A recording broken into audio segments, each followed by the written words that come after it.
Fortalece a fé, conhecer a Jesus, que nos fala através da palavra de Deus.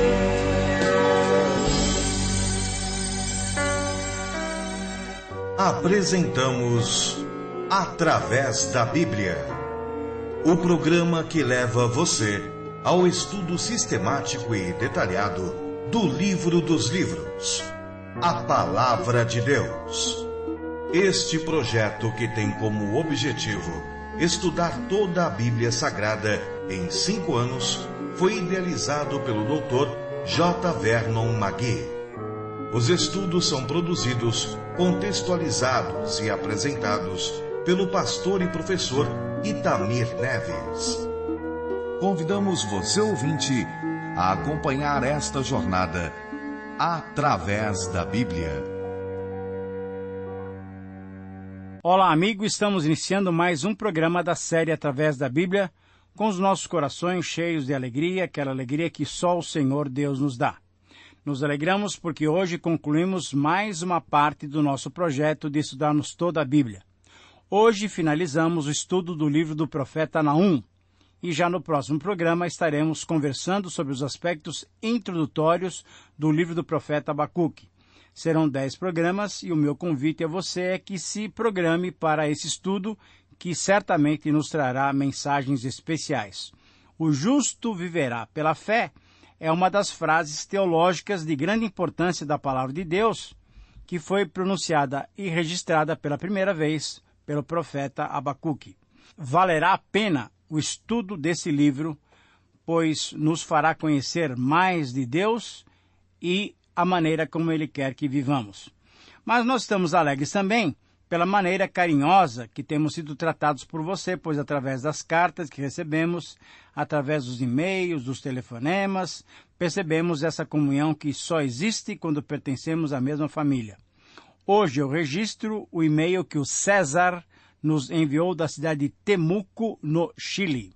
Foi essa sua mensagem de confirmação e apoio ao nosso projeto. Olá, irmão Itamir, que o Senhor te abençoe. Escrevo para confirmar a palavra de Deus deste dia, sobre os filhos de Deus e sobre aqueles que não são filhos de Deus. Está em Mateus 5, 1 a 48, no Sermão do Monte. Também está em Salmos 15, 1 a 5 e 1 João capítulo 4. Que bom termos certeza de que somos filhos amados do nosso Pai Celeste. Obrigado pelo programa e por tudo mais. Um abraço fraterno, César. Querido amigo, nós somos gratos por essas palavras tão bondosas e por sua confirmação da vida que temos em Jesus Cristo. Afinal, somos filhos de Deus, pela graça de Deus. Além de agradecermos essa possibilidade de sermos usados pelo Senhor, temos pedido a Deus que use aquilo que aqui é transmitido para moldar o nosso caráter ao caráter do Senhor Jesus. Assim como recebemos essa correspondência, gostaríamos de receber também a sua. Escreva-nos e compartilhe conosco as suas experiências. Agora eu quero convidar a todos vocês para aquele momento especial em que elevamos os nossos pensamentos para falarmos com Deus. Vamos orar. Pai querido, chegamos à Tua presença, agradecidos porque a Tua misericórdia dura para sempre.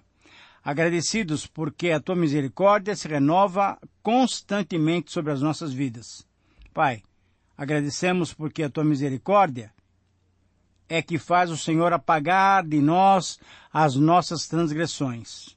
Obrigado, Senhor, pelas palavras do profeta Naum, que revelaram mais do seu caráter santo, justo e misericordioso. Dê-nos também, te pedimos, a Tua bênção para o estudo do livro de Abacuque.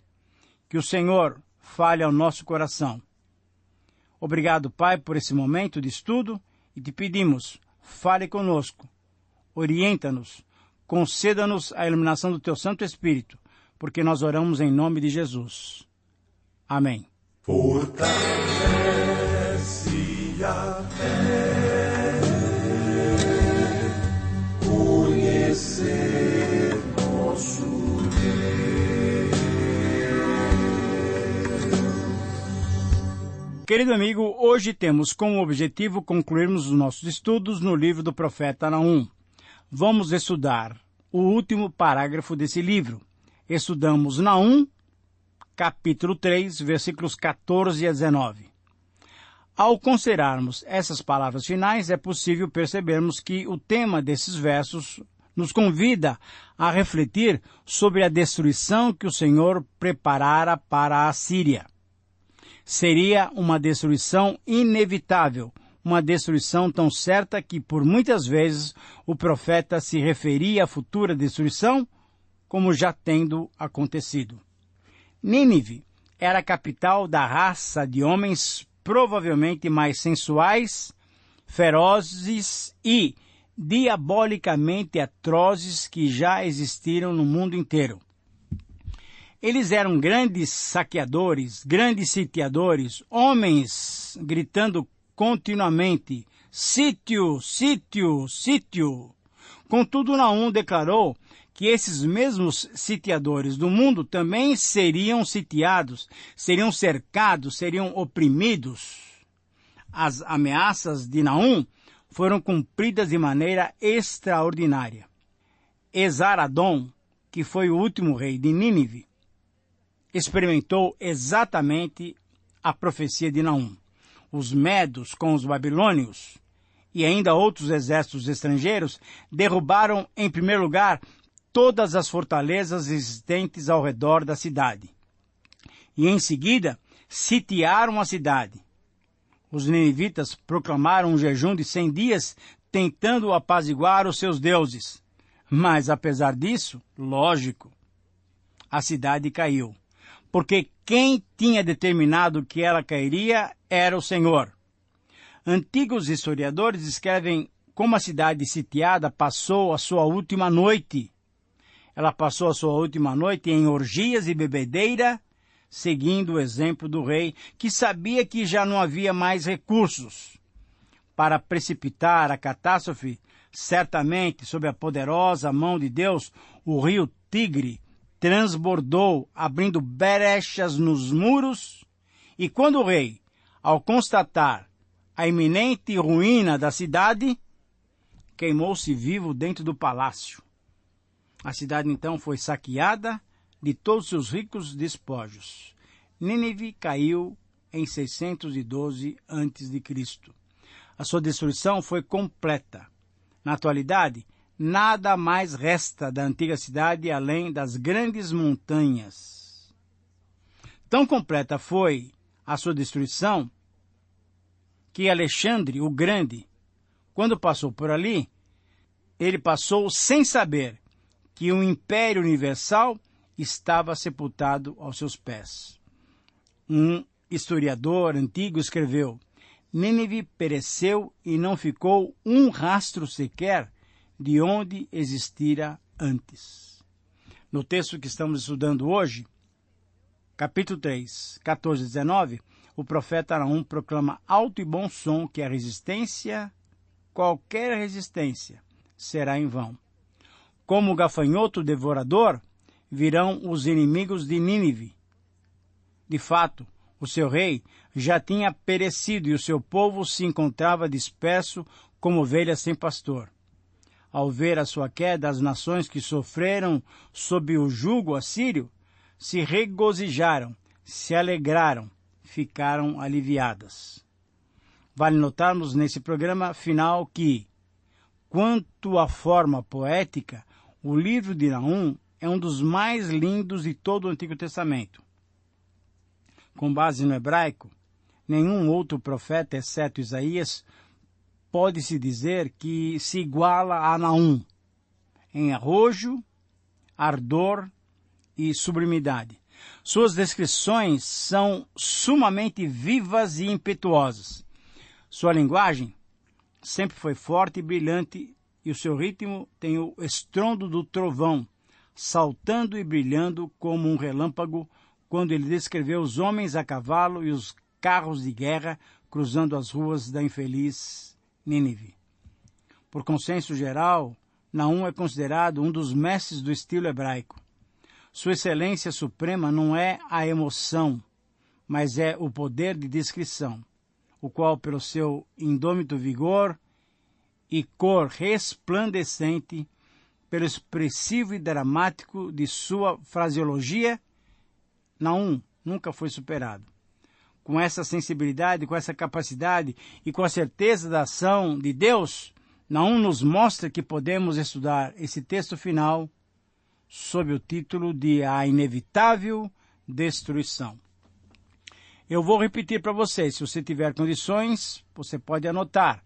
Com base em Naum, capítulo 3, versículos 14 a 19, o título melhor para esse texto é A Inevitável Destruição.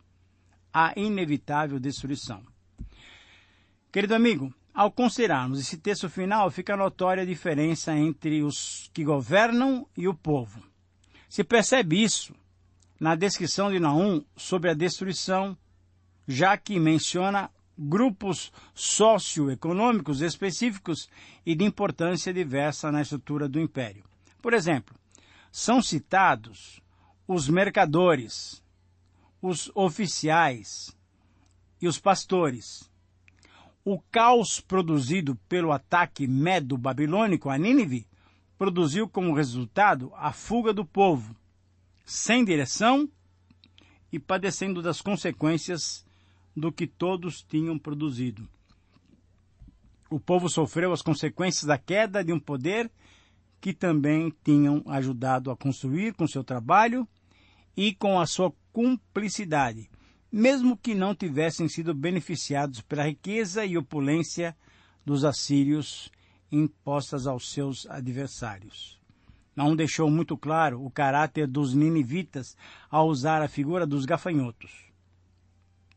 Esses eram insetos bem familiares à mentalidade oriental daqueles dias, mesmo que fosse aplicada aos estragos produzidos pelos invasores. A utilização dessa figura descreveu também a rapidez dos ninivitas. Por quê? Porque havia uma grande quantidade de mercadores, escribas e contadores que se amontoavam diariamente para manter funcionando aquele sistema financeiro ninivita e aquele sistema de brutalidade assíria. Porém, como gafanhotos, que rapidamente se dispersam quando o sol esquenta sobre eles, assim também todos esses mercadores e outros profissionais rapidamente fugiram quando os inimigos começaram a apertá-los invadindo a cidade. Eles fugiram e o povo ficou e sofreu. Naum terminou então o seu livro enfatizando o caráter irreversível da vingança de Yahvé sobre esta capital sanguinária, sobre Nínive. Naquela ocasião, não haveria remédio, não haveria oportunidade para arrependimento. A Assíria chegaria ao fim e todos os que sofreram com a sua maldade se aliviariam. Naum termina paralelamente com a desintegração de Nínive, mas ao mesmo tempo, essa era uma mensagem também de esperança para aqueles que padeceram a opressão de um império maldoso. Naum mostra que a intervenção divina contra o mal não demoraria. Por quê? Porque Yahvé de maneira nenhuma deixará impune aquele que comete pecado. Querido amigo, Deus não trata como inocente o culpado. Nínive, enfim, desapareceu. A profecia de Naum foi completamente cumprida. E por isso podemos afirmar que, contra o juízo divino, qualquer preparativa humana é inútil. Este é o princípio que encontramos em Naum 3, 14 a 19. Contra o juízo divino, qualquer preparativa humana é inútil. Nesse texto encontramos 5 verdades sobre a inevitável destruição. A primeira verdade aponta para a inutilidade de juntar suprimentos. Veja o versículo 14, eu leio para você. Tira água para o tempo do cerco. Fortifica as tuas fortalezas, entra no barro e pisa a massa, toma a forma para os ladrilhos. Ora, mais uma vez, usando de ironia,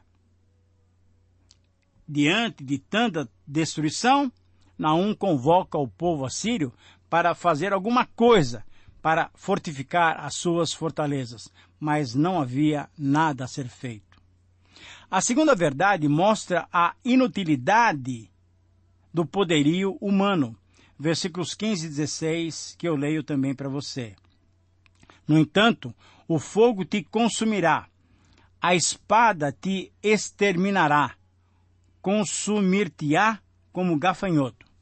Ainda que te multipliques como gafanhoto e te multiplicas como a locusta, ainda que fizeste os teus negociantes mais numerosos do que as estrelas do céu, o gafanhoto devorador invade e sai voando.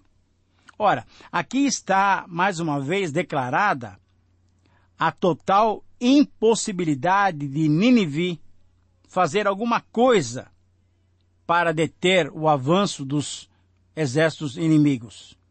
O fogo consumirá Nínive. A espada exterminará Nínive. Tudo será desfeito e Nínive, por fim, cairá. Como nós dissemos na introdução, essa figura do gafanhoto, da locusta, mostra bem como aconteceu com a invasão que os caldeus e medos proporcionaram a Nínive. Tudo foi desfeito. O gafanhoto devorador invade e sai voando. A terceira verdade denuncia a inutilidade dos efêmeros poderosos. Veja o versículo 17. Os teus príncipes são como gafanhotos, e os teus chefes como os gafanhotos grandes, que se acampam nas sebes nos dias de frio. Em subindo o sol, voam embora e não se conhece o lugar onde estão. Como entender essa figura em relação às autoridades dos assírios? Os gafanhotos, que viajavam em enxames enormes, podiam entrar voando e dentro de minutos destruir alqueires de plantações. Devoravam tudo o que havia no caminho e depois desapareciam tão rapidamente quanto tinham aparecido. Assim também os líderes assírios deixavam devastação no caminho quando invadiam territórios e territórios dos seus adversários. Os assírios cometiam as maiores atrocidades e depois passavam adiante para provocar mais destruições. Eram cruéis e violentos. Porém, como Naum tinha profetizado, Nínive enfrentaria o mesmo que tinha feito. Eles voariam indo embora e tentariam desaparecer sem deixar sinal, mas Deus os puniria de modo completo. Assim como os gafanhotos não deixavam qualquer sinal de vida nas plantações atacadas, assim também em Nínive não ficaria qualquer vestígio de vida. Depois de ser invadida e derrotada em 612 a.C., pelos medos e babilônios, somente depois de mais de um milênio é que notícias a respeito da sua existência foram descobertas. O seu poder foi totalmente efêmero, isto é, passageiro. Durante 2 séculos, conforme a contagem, a Assíria se sentia dona do mundo, mas nesses anos todos, eles se tornaram nada diante do Deus eterno. A quarta verdade revela a inutilidade dos guias do povo, pois fogem. Versículo 18. Os teus pastores dormem, ó rei da Assíria. Os teus nobres dormitam. O teu povo se derrama pelos montes e não há quem o ajude. Querido amigo, os líderes, as autoridades assírias, os príncipes e os chefes assírios que deveriam conduzir o povo não estavam presentes nos momentos mais difíceis. O povo fica à mercê dos exércitos dos medos e dos persas, dos medos e dos babilônios. As pessoas ficariam à mercê dos seus inimigos. Tentativa de fuga pelos montes, pelos campos, tentativa de se esconder nas cavernas, tudo foi em vão. Todos estariam dispersos, mas todos finalmente morreriam. Assim como profetizou Naum, Nínive, depois da sua destruição, desapareceu da face da terra. O profeta, certo das ações de Deus, já tinha perguntado: afinal de contas, o que aconteceu com a cidade, que era uma cova de leões? Ali, os leõezinhos recebiam comida, e os leões e os seus filhotes viviam seguros e ninguém os espantava. Aonde está esse local agora? Efetivamente, durante mais de 2000 anos, a cidade de Nínive foi esquecida, não se sabendo o local exato onde estava situada. Somente no século XIX, depois de Cristo, em 1842, foram encontrados sítios arqueológicos de Nínive pelas escavações feitas por diversos arqueólogos. Tais descobertas arqueológicas testificam a verdade e a surpreendente exatidão das palavras de Naum. Os líderes, os que deveriam sustentar e orientar o povo, não foram responsáveis por seus papéis. O povo ficou à mercê dos inimigos. Por isso, então, chegamos a uma quinta verdade, que é a verdade do verso final, do verso 19, que assinala a inutilidade de se tentar curar a ferida mortal. Eu leio para você o versículo 19. Não há remédio para a tua ferida. A tua chaga é incurável. Todos os que ouvirem a tua fama baterão palmas sobre ti, porque sobre quem não passou continuamente a tua maldade. Querido amigo, a palavra hebraica maço é traduzida como visão ou profecia, ou ainda um oráculo, uma carga definitiva de Deus contra a Síria, conforme lemos em 1:1. Agora, sem dúvida, a tradução da Bíblia para a nossa língua traduz a primeira frase desse verso, mostrando que não haveria cura, não haveria remédio para a ferida ou para a chaga da Assíria. E assim, então, toda a ideia do livro de Naum fica mais fácil para sermos entendidos, quando descobrimos que nesse verso de Naum também se menciona a chaga, a ferida incurável, a sentença definitiva. Com essa tradução, há mais sentido, podemos compreender melhor toda a mensagem de Naum. O profeta enfatizou, destacou a dor de Deus por causa das pessoas ou por causa da nação que preferiu o pecado ao invés da bondade divina. Enfim, esse é o quadro do livro de Naum. Nínive foi uma ferida na terra que Yahvé teve que retirá-la como faz um cirurgião. O pecado é uma dor que precisa ser tirada, tem que ser eliminada da vida humana. A Assíria foi considerada um mal que deveria ser eliminado. E assim foi feito, e quando isso aconteceu, todos os povos foram subjugados, desprezados e maltratados por esse povo terrível, todos eles agora se alegravam. Somente Deus, querido amigo, pode tratar corretamente com o pecado humano. Somente Deus pode limpar o pecado do ser humano. E quando isso acontece, a reação é de alegria e de contentamento. Queremos concluir o estudo desse livro de Naum, vendo que ele nos oferece a nós, cristãos, nos dias atuais, ensinos que podem definir a situação das nossas vidas.